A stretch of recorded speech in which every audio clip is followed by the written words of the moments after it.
في ناس بتظهر في حياتك فجأة وبيختفوا فجأة، ولا بتعرف ظهروا ليه ولا اختفوا ليه. لكن الموضوع أبعد ما يكون عن الصدفة، أبعد من إن كونها مواقف أو خلافات أو صدمات سببت الفراق. في حكم أكبر من كده بكتير. في حكمة اتوجدت مرتين، مرة بوجودهم ومرة برحيلهم. بوجودهم اتغير فيك شيء، وبرحيلهم اتغيرت فيك أشياء. قبل وبعد ما بيجيش بالساهل. أفضل نسخة ليك مش هتعرفها غير بكده.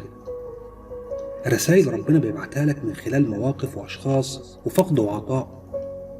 مش هينزل لك وحي يعلمك، كلها أسئلة بتتبعت لك من خلالهم، وإجابات جديدة هتجاوبها.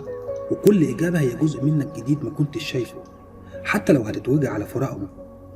لكن كان لازم تحاول تستوعب الرسالة. حتى لو هتتوجع على فراقهم، بس كان لازم تحاول تستوعب الرسالة.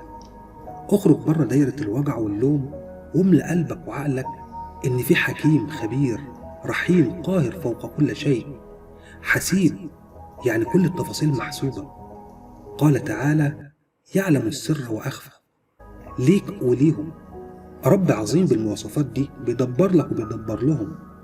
قال تعالى: وهو القاهر فوق عباده، وهو الحكيم الخبير. تذكر أنك لا تستطيع أن ترى نفسك حقا إلا في قلب شخص آخر، وبوجود الله في داخلك. دمتم بخير.